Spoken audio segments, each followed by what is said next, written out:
En el nombre del Padre, del Hijo, del Espíritu Santo. Amén. Dios te salve María, llena eres de gracia, el Señor es contigo, bendita tú eres entre todas las mujeres y bendito es el fruto de tu vientre, Jesús. Santa María, Madre de Dios, ruega por nosotros pecadores, ahora y en la hora de nuestra muerte. Amén. María, Madre de la Iglesia, ruega por nosotros.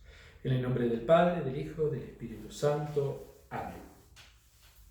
Hola, seguimos en este camino de las bienaventuranzas, estamos en el versículo 3. ¿Te acordás que ayer apenas empezamos a transitar este versículo que nos puso en la primera bienaventuranza? Felices los que tienen alma de pobres, porque a ellos les pertenece el reino de los cielos. Y veíamos ayer la diferencia que había entre Mateo y Lucas. Y cómo en Jesucristo esa diferencia o esa distinción se organiza, se ordena, y en Jesús, que es el hombre íntegro, el hombre pleno, lo que Mateo y Lucas diferencian, en Jesucristo se une. Y esto es la pobreza de espíritu y la pobreza material. Jesús es el hombre pobre, que siendo rico se hizo pobre, y es el hombre pobre de espíritu, que puso en su Padre toda su vida y todo su ser. Y esto es la unidad de las dos bienaventuranzas, la de Mateo y la de Lucas. Y fue pobre de tres maneras Jesucristo, de tres modos concretos. Primero, no tuvo bienes materiales. No nos narran los evangelios que haya tenido propiedad, que haya tenido casa. Precisamente su condición y su rasgo era la fragilidad, esa situación de depender que alguien le dé hospedaje, de depender que alguien le comparta lo que tenga porque él no tenía, ni siquiera dinero, ya que el trabajo que lo tuvo junto a su familia. Una vez que él se dedicó de pleno, en esos 3 años que nos dice la tradición, se dedicó a la predicación, no tenía un trabajo, un oficio, salvo el que había heredado de su papá. Y eso le permitió en su etapa de llamada vida oculta, entre los 12 años que nos cuenta el Evangelio de Lucas, hasta lo que aproximadamente a los 30 años, todo es aproximado, no es exacto, ni había DNI, ni había fecha de nacimiento exacto, o sea, todo se calcula en función de ciertos acontecimientos que nos narran y que nos dicen, siendo el emperador, siendo el procónsul y todos los rasgos que había y todos los cargos que había, se puede determinar aproximadamente, todo es aproximado. Pero entre esos 12 años y esos 30 años, Jesús fue un obrero, un trabajador, un hombre de lo que hoy sería una regla tutti, ¿no? Esas personas que te arreglan desde la electricidad, desde plomería, desde carpintería. No es un específico profesional, pero se arreglaban todo eso. Eso era un carpintero en la época de Jesús. Y ese era el oficio que tenía Jesús. Pero después no nos aparece nada en los evangelios que nos digan que tenía propiedades o bienes. Fue pobre de amigos y parientes. Los evangelios nos narran que María, su madre, y sus hermanos, dicen por ahí el texto, pero esos hermanos son los coetáneos de Jesús. Hermanos se le decía en aquel entonces a los que son del mismo pueblo, como pueden ser los que viven en el mismo lugar donde sos vos. Le dicen hermanos de tierra, del mismo lugar donde nacieron. Y tercero, Jesús se hace pobre, no solo material, no solo familiar, no solo de amigos, ya que tenía un grupito ahí, pero tampoco le fue muy bien, porque así le fue con sus amigos. Y tercero, se despoja de la gloria. Jesús se presenta en la pobreza de la condición humana. Eso significaba que no le creyeran, eso significaba que lo despreciaran, que él dijera, yo soy el Hijo de Dios, pero que no lo tomaran en serio. Porque era uno más, era el hijo del carpintero, era un paisano más de aquella tierra. ¿Qué te venís a hacer qué? Esa pobreza Jesús la vivió, no solo material, no solo de afecto, sino en su condición de gloria, en su dimensión divina, que se presentó en la pobreza de la condición humana. Hay un gran santo llamado Gregorio de Niza que va a decir esto. Los padres de la iglesia son Jesús, los apóstoles Y una vez que mueren los apóstoles, los que suceden inmediatamente en el tiempo son los que se llaman padres de la iglesia. Padres de la iglesia, ¿por qué? Porque fueron los que dieron paso de lo originario de Jesús, aquellos que estuvieron y lo vieron a Jesús, y lo inmediato, lo más cercano a nosotros, son ellos que tienen la cercanía a Cristo sin haberlo conocido, iguales que nosotros, pero lo corto en el tiempo, no la distancia que tenemos nosotros.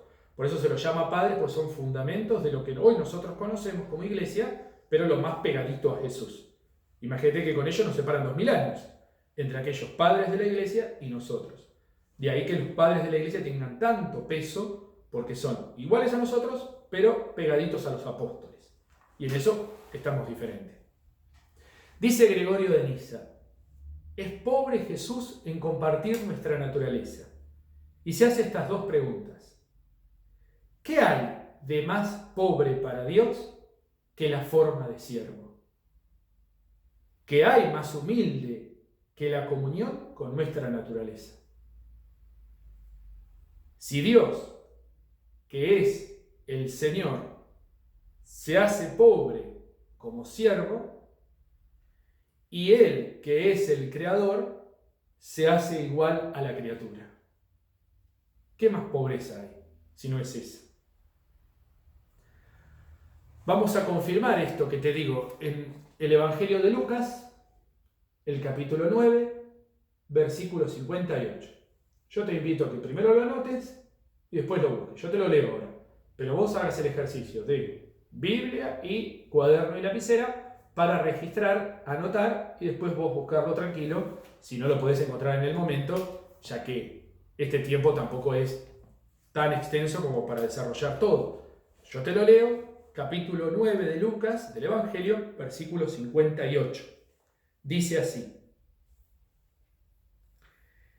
Leo un versículo antes. Mientras iban caminando, alguien le dijo a Jesús: te seguiré a donde vayas. Jesús les respondió: los zorros tienen sus cuevas y las aves del cielo sus nidos, pero el Hijo del Hombre no tiene dónde reclinar la cabeza. Otro rasgo de la pobreza de Jesús es esto, esa fragilidad, esa vulnerabilidad. No perteneció a ninguna clase social acomodada. Era un artesano, lo que te decía. Se ganaba la vida con el propio trabajo. Y él nunca señaló, y esto está buenísimo que lo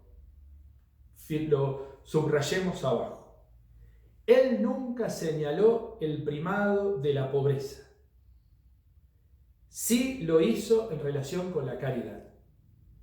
Para Jesús no es más importante el pobre, es más importante la caridad. De ahí que no lo hace una lucha contra la riqueza. Dice que a los ricos se les hace más difícil que a los pobres, porque el rico se ceba en sí mismo y en su seguridad y le cuesta abrirse al amor de Dios. El pobre, como carece de eso y no tiene nada de qué cebarse, se abre mucho más. Entonces ahí está la distinción, porque si no siempre queda como esa lucha entre una cosa y la otra. Tampoco cayó en la trampa de absolutizar la pobreza material. No es que la única condición para acceder a Dios es la pobreza, como el modo de medir la perfección sea la pobreza. No se trata de eso. Lo que da valor religioso a la pobreza es el motivo por el cual se la elige. Esto la Iglesia lo padeció y lo sufrió, cuando la opción de vivir la pobreza era en contra de. Y vivir la pobreza para hacerlo en contra de no tiene ningún sentido, no sirve, no es el mensaje, no es el testimonio.